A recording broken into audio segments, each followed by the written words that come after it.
সামাজিক নানান কর্মসূচির মধ্য দিয়ে মঙ্গলবার সন্ধ্যায় মহা সমারোহে উদ্বোধন হলো বিদ্যাসাগর সংঘের রাস উৎসবের। রাজরাট নিউ টাউনের বুকে সবচেয়ে বড় রাস উৎসব বিধাননগর পৌর নিগম ৪ নম্বর ওয়ার্ডের অন্তর্গত বিদ্যাসাগর পল্লীতেই হয়। প্রতি বছরের মতো এবছরও সাজে আলোয় আর আনন্দে ভরে উঠেছে গোটা এলাকা। ২৩তম বর্ষে পা দিয়েছে এবছরের এই রাস উৎসব। মঙ্গলবার সন্ধ্যায় প্রথমে বিদ্যাসাগরের মূর্তিতে মাল্যদান করার পর ফিতে কেটে ও প্রদীপ প্রজ্বলনের মাধ্যমে উদ্বোধন করা হয় এবারের এই পুজোর মণ্ডপের। কিন্তু এই উৎসব শুধু আনন্দের নয়, এ এক মানবিকতার উৎসব। উদ্বোধনের দিনে উদ্যোক্তাদের হাতে দেখা গেল সমাজ সেবার এক উজ্জ্বল দৃষ্টান্ত। গ্যাস সিলিন্ডার, ঔষধ, খাদ্যদ্রব্য, ল্যাকটোজেন আর মশারি উপহার হিসেবে তুলে দেওয়া হলো সাধারণ মানুষদের হাতে। ছোট্ট অদ্রিতি মণ্ডলের বিরল রোগের চিকিৎসার জন্য অর্থ সহায়তা তুলে দিলেন এদিন বিধায়ক তাপস চ্যাটার্জির হাতে। শুধু তাই নয়, বিবাহযোগ্য মেয়েদের জন্য ৩টি বেনারসি শাড়ি ও বিধায়কের উদ্যোগে হওয়া অন্নসত্রর জন্য পুজো কমিটির উদ্যোগে আর্থিক সহায়তা তুলে দেওয়া হলো এদিন বিধায়ক তাপস চ্যাটার্জির হাতে। খুব স্বাভাবিকভাবেই এই মানবিক উদ্যোগের ভূয়সী প্রশংসা করেছেন এদিন বিধায়ক তাপস চ্যাটার্জি। এছাড়াও এদিনের এই অনুষ্ঠানে উপস্থিত হয়েছিলেন ৪ নম্বর ওয়ার্ডের পৌরপিতা ১ নম্বর বড় চেয়ারম্যান শাহনওয়াজ আলী মণ্ডল, ৩ নম্বর ওয়ার্ডের পৌরমাতা আরাত্তিকা ভট্টাচার্য, পুজো কমিটির সম্পাদক গৌরাঙ্গ মণ্ডল, সহসভাপতি নিতাই রায়, কোষাধ্যক্ষ কালু সরকার সহ আরো অন্যান্য বিশিষ্টজনেরা। অর্থাৎ বলা বাহুল্য, বিদ্যাসাগর সংঘের রাস উৎসব শুধু পুজো নয়, এ এক মানবিকতার উৎসব, যেখানে প্রদীপের আলোয় জ্বলে ওঠে মানুষের পাশে দাঁড়ানোর প্রতিশ্রুতি। রাজারহাট থেকে প্রীতি সিংহ রায় রিপোর্ট, বেঙ্গল টিভি 24x7।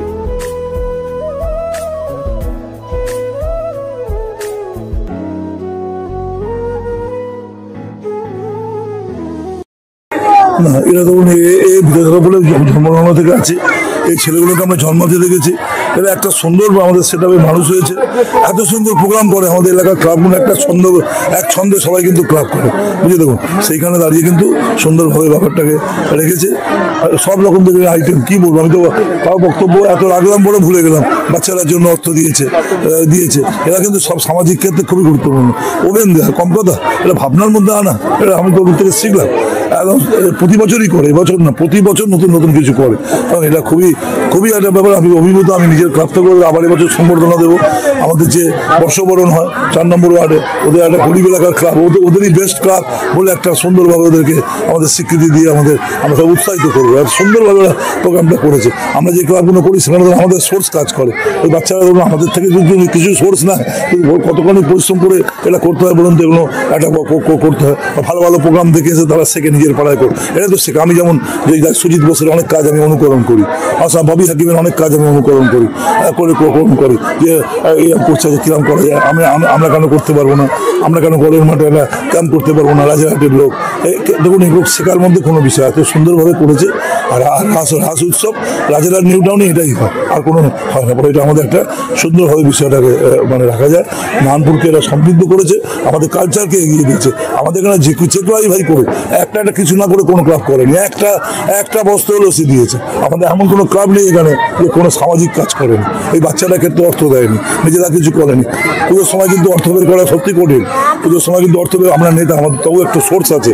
আর পুজোর সময় কিন্তু অন্য খরচা বাদ দিয়ে যারা বড় কাউকে ডাম্পিকে বলছিলাম, বড় পুজো যারা করে 1 মাস চলে রেকর্ডিং, 1 মাস চলে কালেকশন, আদান প্রদান, এরা চলে যায়। পুজো যারা করে সেটা উপর থেকে না পায়, তাদের অনেক সমস্যা থাকে। এরা বছর এরাও সে কাজটা করেছে বেস্ট এবছর একদম ভালো করে ভাবনা চিন্তা। আমি তো খুব অভিভূত।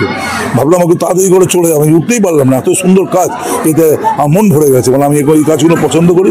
ওদের পান ভরা আমি আশীর্বাদ জানাচ্ছি। জুনিয়র ছেলে এইভাবে কাজ করুক, এগিয়ে যাবে।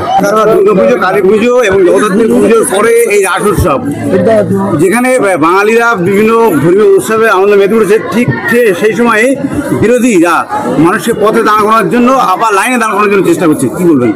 এটা তো নতুন কিছু না, এটা তো ওনাদের কাজ হয়ে উঠেছে। মানুষকে কোনো কিছু দেওয়ার থেকে বেশি তারা বিড়ম্বনায় ফেলতে অভ্যস্ত হয়ে উঠেছে। কখনো নোট পরিবর্তন, কখনো এনআরসি, কখনো এসআইআর, নানা ধরনের একটা ধরো আইন মেনে হয়তো সবকিছুই প্রয়োজন হয়, কিন্তু মানুষকে খালি বিড়ম্বনায় ফেলা এটা ঠিক নয়।